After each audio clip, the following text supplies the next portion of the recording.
மகிழ்ச்சியான குடும்ப வாழ்க்கைக்கு முதலாவது தேவை, நம்முடைய குடும்ப வாழ்க்கை மகிழ்ச்சியாக மாற வேண்டும் என்றால் முதலாவது தேவை என்ன தேவை? முதலாவது மனைவிக்கு நல்ல கணவன், கணவனுக்கு நல்ல மனைவி. வேற ஏதாவது தேவையா?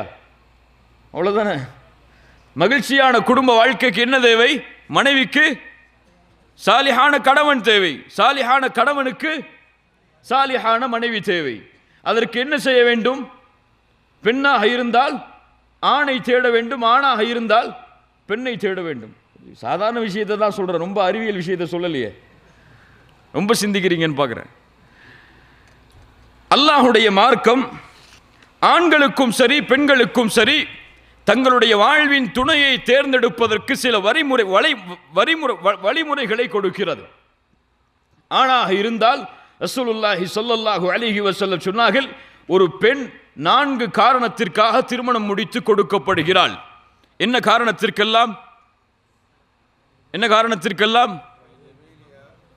அழகு. வேற அதுதான் முதல்ல சொல்லுவாங்க நம்ம ஆளுங்க, அழகிற்காக. அதற்கு பிறகு வலிமாலிஹா, செல்வத்திற்காக, பாரம்பரியத்திற்காக, வலிதீனிஹா, அதான் நமக்கு கடைசி, வலிதீனிஹா, தீனுக்காக. ஃபத்ஃபர் பிதாத்தித்தீன். ரசூலுல்லாஹி ஸல்லல்லாஹு அலைஹி வஸல்லம் இந்த அளவீடுகளை சொல்லிவிட்டு சொன்னார்கள், நீங்கள் தீனை தேர்ந்தெடுங்கள், நீங்கள் தீனை தேர்ந்தெடுங்கள், இல்லை என்றால் உங்களுடைய கரத்தில் மண்படியட்டும். ரசூலுல்லாஹி ஸல்லல்லாஹு அலைஹி வஸல்லம் எதற்கெல்லாம் அனுமதி கொடுக்கிறார்கள்? அழகாக உங்களுடைய மனைவி இருக்க வேண்டும் என்று ஆசைப்படுகிறீர்களா? ஹலால். ஹராமா? ஹலால். உங்களுடைய உள்ளம் எதை அழகு என்று பார்க்கிறதோ அதை நீங்கள் பெண்ணிடத்தில் எதிர்பார்க்கலாம், தவறில்லை, ஹலால் தான். அந்த பெண் குடும்பம் செல்வம் உள்ள குடும்பமாக இருக்க வேண்டும் என்று ஆசைப்படுகிறீர்களா? அந்த பெண் செல்வம் உள்ளவளாக இருக்க வேண்டும் என்று ஆசைப்படுகிறீர்களா? ஹலால். ஆனா அந்த பெண்ணுடைய செல்வத்தில் வாழ்றது ஹலாலா கேட்டா, அதுக்கு பிறகு அந்த பெண்ணுடைய குடும்ப செல்வத்தில் வாழ்றது ஹலாலா கேட்டா அதுக்கு வேற ஃபத்வாக்கள் இருக்கு. பெண்ணிடத்தில் செல்வம் இருக்கு, வசதியான குடும்பமா இருக்கிறாங்க, கல்யாணம் முடிக்கலாமா? ஹலால். பரம்பரை, அந்த வாப்பா சிஇஓ ஒரு கம்பெனிக்கு, அவருடைய பிள்ளைய கல்யாணம் முடிக்க நினைக்கிறீங்க, ஹலால். அதற்கு பிறகு இறுதியாக அல்லாஹ்வுடைய தூதர் சொன்னார்கள், அதுதான் முதன்மை. எது இருந்தாலும் இது இல்லை என்றால் ஒருபோதும் அந்த பெண்ணை திருமணம் செய்யாதீர்கள், செய்தால் அவ்வளவுதான். ஃபத்ஃபர் பிதாத்தித்தீன், அதுதான் தீன். அந்த தீனை தேர்ந்தெடுங்கள். தீனை தேர்ந்தெடுங்கள்னா என்ன அர்த்தம்? மதீனா யூனிவர்சிட்டியில் படித்த மாப்பிள்ளையை பார்க்கணும் அர்த்தமா? இல்லை பெரிய மதரசாக்களில் படித்த மாப்பிள்ளையை பார்க்கணும்னு அர்த்தமா? தீன் என்றால் என்ன? தீனை தன்னுடைய வாழ்வில் கொண்டு இருக்கக்கூடிய ஒரு மணமகனை தேர்ந்தெடுங்கள். தீன் என்றால் அமல். அது கல்வி மட்டுமல்ல, கல்வியை கற்பது மட்டும் தீன் அல்ல, அதை அமல் செய்வது, அதை குணத்தில் கொண்டு வருவது.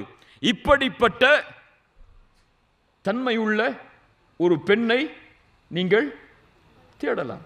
பெண்ணாக இருந்தால் ரசூலுல்லாஹி ஸல்லல்லாஹு அலைஹி வஸல்லம் அளவீடை சொன்னார்கள் அவங்களுடைய பெற்றோர்களுக்கு. ஒரு பெண்ணாக திருமணம் முடிக்க முடியாது. வலி இல்லாமல் ஒரு பெண் திருமணம் செய்தால் அந்த திருமணம் ஃபனிகாஹுஹா பாத்திலுன். ரசூலுல்லாஹி ஸல்லல்லாஹு அலைஹி வஸல்லம் சொன்னார்கள், அந்த திருமணம் அங்கீகரிக்கப்படாது. அந்த பெண்ணுக்கு யார்தான் திருமணம் முடித்து கொடுக்க வேண்டும்? யார்தான்? அவர்களுடைய வலி என்று பொறுப்பாளர் என்று யார் இருக்கிறார்களோ அவர்கள் தான் திருமணம் முடித்து கொடுக்க வேண்டும். ஆனால் ஒரு பெண்ணாக ஒரு ஆண்மகனை திருமணம் செய்ய வேண்டும் என்று விரும்பலாமா? விரும்பலாமா? ஐயோ அது பெரிய பாவம், ஐயோ அது பெரிய குற்றம், இப்படி என் பொண்ணை வளர்த்துட்டனே, இப்படி என் பொண்ணு கெட்டு போயிட்டாலே, அதெல்லாம் இல்லை. அல்லாஹ்வுடைய மார்க்கம் அதை ஹலாலாக ஆக்குகிறது. ஒரு பெண்ணாக வந்து தங்களுடைய பெற்றோர்களிடத்திலே இப்படிப்பட்ட ஒரு மணமகன் இருக்கிறான், அவனை திருமணம் செய்வதற்கு நான் ஆசைப்படுகிறேன், திருமணம் முடித்து தாருங்கள் என்று கேட்பது ஹலால். அல்லாஹ்வுடைய ஹலாலில் ஏன் அந்த பெண் எடுக்கப்பட வேண்டும்? கேட்கலாம். அதை கேட்கும் போது பெற்றோர்கள் அப்படியே பயந்து நடுங்க வேண்டிய அவசியம் எல்லாம் இல்லை. இன்றைய காலத்தில் அதுவெல்லாம் சாதாரணம்.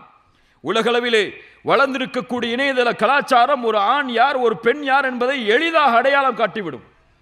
அப்படி வாழும் பொழுது ஒரு ஆண் மீது சரியாக ஈர்ப்பு ஏற்படுவது சரியானதுதான். அதை ஹலாலான முறையில் உங்களிடத்திலே வந்து அந்த பெண் கூறினால் வரவேறுங்கள்.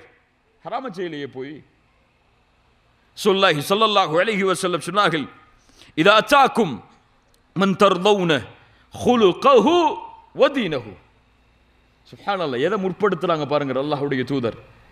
உங்களிடத்திலே ஒரு மணமகன் பெண் கேட்டு வருகிறான், உங்களுடைய பிள்ளைகளை, அவனிடத்தில் குணமும் மார்க்கமும் இருந்தால், ரெண்டுதான், குணமும் மார்க்கமும் இருந்தால், ஃபஸவ்விஜூஹு, உங்களுடைய பெண் பிள்ளையை அவருக்கு திருமணம் முடித்து கொடுங்கள்.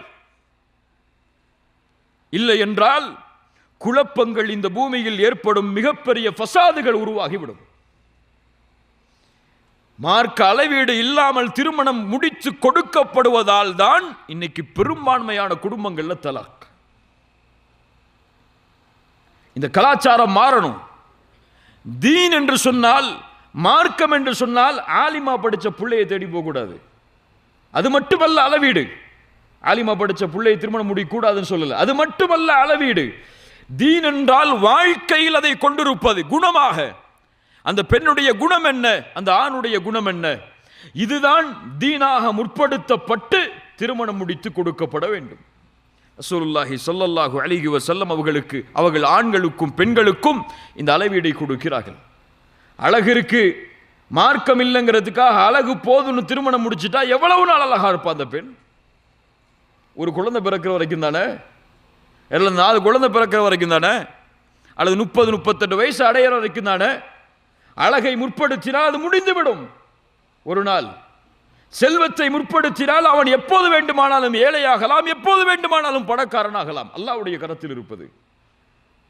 பரம்பரையின் கண்ணியத்தை முற்படுத்தினால் அது எப்போது வேண்டுமானாலும் குறையலாம், ஏறலாம். ஆனால் தீன், குணம் அவனுடைய வாழ்க்கையோடு இணைந்திருப்பது. அவன் மரணம் வரை அதோடு வாழ்ந்தால்தான் அவன் வாழ முடியும் முஸ்லிமாக. அதனால் ரசூலுல்லாஹி ஸல்லல்லாஹு அலைஹி வஸல்லம் சொன்னார்கள், இந்த காரணங்கள் எல்லாம் பாருங்கள், ஆனால் முற்படுத்துவது தீனை. இது இருந்தால்தான் ஒரு முஸ்லிம் குடும்பம் மகிழ்ச்சியான குடும்பமாக வாழ முடியும் என்பதை நாம் உணர வேண்டும்.